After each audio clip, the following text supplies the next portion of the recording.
성경은 도덕책이 아니라 생명책입니다. 교회에서 자꾸 착하게 살라고 가르치죠. 그러나 성경은 착하게 살라고 가르치는 것이 아니라 예수 믿으라고 가르치는 거죠. 성경은 도덕책이 아니라 생명책입니다. 착하고 도덕적으로 산다고 구원받는 것이 아니라 십자가 예수 그리스도를 믿어야 생명을 얻는 것입니다. 아내를 2번이나 팔아먹은 자가 믿음의 조상이라는 아브라함입니다. 며느리와 동침한 이가 예수님의 조상 유다이고요. 유부녀와 간음하고 그 남편을 살인교사한 자가 시편을 기록한 다윗입니다. 예수 모른다 3번이나 부인한 자가 예수님의 수제자 베드로이고요. 백성의 피를 빨아먹던 세리가 마태복음을 기록한 마태이고, 서대반 집사를 돌로 치게 한 자가 신약 성경 절반을 기록한 사도 바울입니다. 도덕적이지 말라는 것이 아니라 교회는 예수 그리스도 복음을 가르치고 전하는 곳입니다. 근데 자꾸 착하게 살라고 가르치니 어렵고 힘들지요. 착하게 살 수 있습니까? 죄 안 짓고 살 수 있습니까? 어렵지요. 아니 불가능하지요. 목사며 선교사면 가능할까요? 저 안 됩니다. 그러니 교회 오는 것이 자꾸 어렵고 부담스럽죠. 착하게 못 사는데. 그러나 좀 세상적이어도 괜찮습니다. 죄도 짓고 착하게 못 살아도 괜찮습니다. 자책하지 않아도 됩니다. 성경에는 바로 그 방법이 있죠. 그 길을 가르쳐 주는 것이 바로 성경인 것입니다. 걱정하지 말라. 내가 해결해 주겠다. 나만 믿어라 하시는 예수님이 계신 것이죠. 성경은 바로 이 예수님을 가르쳐 주시는 것이 바로 이 성경이죠. 뭐든지 내 힘으로 자꾸 하려고 하니까 어렵죠. 방법은 예수 안에 거하면 됩니다. 예수님께 맡겨버리면 되는 것이죠. 그것도 참 어렵죠. 어떻게 하면 예수 안에 거하고 예수께 맡길 수 있는가? 제일 쉬운 방법은 성경 읽는 겁니다. 왜 성경이냐면 바로 우리가 읽고 있는 이 성경 말씀이 곧 하나님이시고 예수 그리스도이시기 때문이죠. 그리고 그 성경을 읽으면 이해가 되고 깨닫고 알게 하시는 분이 성령님이시기 때문입니다. 요한복음 1장 14절 말씀이 육신이 되어 우리 가운데 거하심에 우리가 그의 영광을 보니 아버지의 독생자의 영광이요 은혜와 진리가 충만하더라. 은혜와 진리가 충만한 그 말씀이 바로 하나님이시고 그 말씀이 육신이 되어 우리 가운데 오신 분이 바로 예수 그리스도이시며 그 말씀을 깨닫게 하시는 분이 성령님이십니다. 그래서 우리가 날마다 말씀 앞에 엎드려야 되는 것이죠. 우리 노력, 우리 힘으로 자꾸 주님 안에 거하려 하니까 또 내 힘으로 믿고 착하게 살려고 하니까 어렵죠. 우리는 안 됩니다. 그래서 말씀을 자꾸 읽고 그 앞에 날마다 은혜를 구하며 엎드리는 것이죠. 말씀 읽으면 뭐 될까? 이렇게 생각하시죠. 그렇지 않습니다.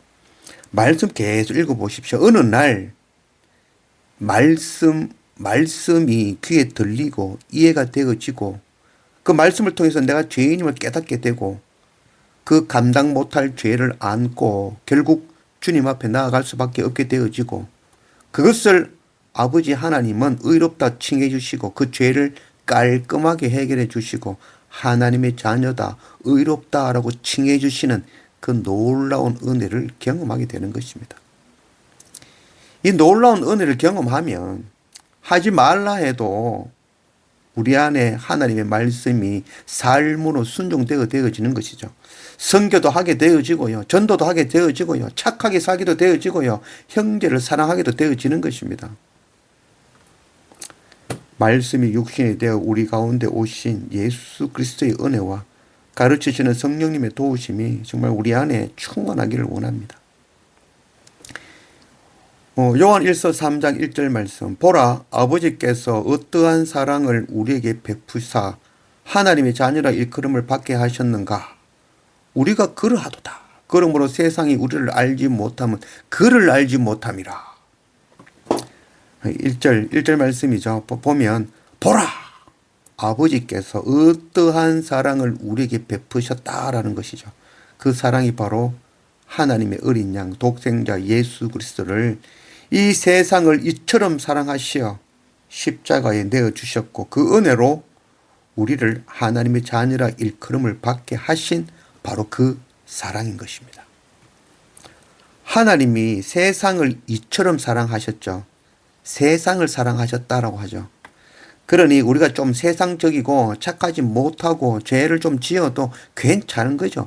이런 세상에 속한 우리를 지극히 사랑하셨다라고 말씀하시는 것이죠.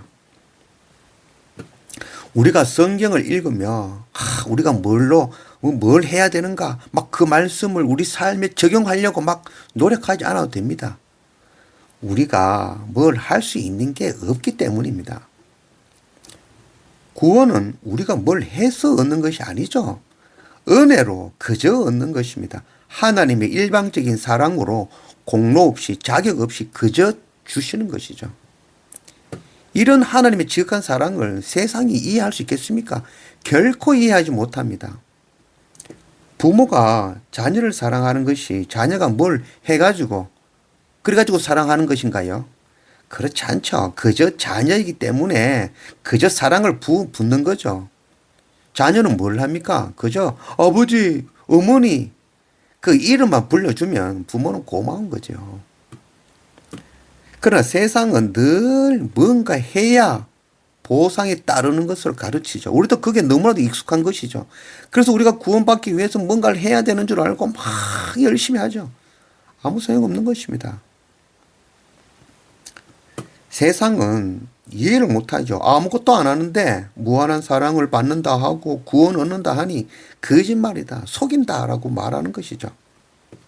세상은 말씀을 모르니 하나님을 모르고 이 구원의 진리를 이해하지 못하고 우리가 기뻐 뛰며 찬양하는 것 보고 미쳤다 하는 거죠. 우리가 먼저 이 놀라운 사랑과 은혜를 받은 자죠. 그래서 우리도 이 은혜를 나누고 전하는 것, 복음 전하는 것, 이건 너무나도 당연한 것입니다. 우리가 그저 받았으니 우리도 동일하게 그저 나누고 전하는 것이 옳은 것입니다. 9절 하나님께로부터 난 자마다 죄를 짓지 아니하나니 이는 하나님의 시, 하나님의 시가 그 속에 거함이요 그도 범죄하지 못하는 것은 하나님께로부터 났습니다. 정말 놀라운 비밀입니다. 세상 모든 사람들에게는 하나님의 시가 그 속에 거하고 있는 것이죠. 세상 모든 사람들은 하나님의 형상을 품고 있는 것이죠. 태초에 하나님의 천지를 창조하시고 사람을 지을 때 하나님의 형상을 따라 지음을 받았죠. 그래서 우리 한 사람 한 사람에게는 다 하나님의 형상을 품고 있고 하나님의 시가 그 속에 거하는 것이죠. 시는 아무 문제 없습니다. 동일한 생명의 복음의 시입니다. 이 같은 선생님, 같은 책으로 한 반에서 같이 공부를 해도 어떤 학생은 1등하고 어떤 학생은 꼴찌하죠. 문제는 선생님과 책이 아니라 수용성이 떨어지는 마음밭이 문제랄 것입니다. 누가복음 8장에 그 씨 뿌리는 자의 비유가 있죠. 시가 문제라는 말 합니까? 그렇지 않죠. 시가 문제가 아니라 길바닥 같고 바위 같고 가시밭 같은 그 마음의 밭이 문제인 것입니다. 농부가 봄이 되면 가장 먼저 하는 일이 밭을 갈아엎는 거죠. 기경하는 것이 가장 먼저죠. 딱딱한 흙 위에서는 아무것도 안 되는 것입니다. 오늘날 교회와 이 사회 교육은 밭의 문제에 관심을 두는 것이 아니라 사회적인 시스템, 교육 방법, 교육의 질, 환경에만 관심을 가지죠. 그래서 씨앗을 막 갖다 들이붓고 있지만 씨앗을 아무리 갖다 부어도 밭이 준비되어지지 않으면 아무 소용이 없는 것입니다. 좋은 밭으로 먼저 기경하는 것이 먼저입니다. 좋은 밭이 되려면 그럼 어떻게 해야 될까요? 먼저는 부정적인 사고를 버려야 됩니다. 부정적이고 불평불만하던 이스라엘 백성들은 결국 출애굽 광야에서 전부 죽고 말았습니다. 그리고 미워하는 마음을 내려놓아야 됩니다. 의심하는 이런 마음들. 선생님 의심하고 미우면 선생님의 말씀이 결코 들리지 않죠. 그리고 육체적으로도 우리가 건강해야 됩니다. 제가 일주일 동안 설사하며 온몸에 힘이 하나도 없으니까 성경을 읽어도 뭐하죠. 이해도 잘 안 되고 대충 읽게 되는 거죠. 그리고 하나님의 도우심을 구하며 기도해야 되는 겁니다. 내 힘으로 하려고 하니까 자꾸 어렵고 결국 포기하고 마는 겁니다. 그리고 끝으로 말씀을 읽어야 됩니다. 아이고 어려운데요. 어렵죠. 어려워도 자꾸 읽어보세요. 처음에는 내가 성경을 읽는 것 같지만 시간이 지나면 어느 날 내가 읽던 그 말씀이 나를 읽고 분석하고 나를 변화시키고 나를 믿게 하실 것이며 나의 마음밭을 기경해 주실 것입니다.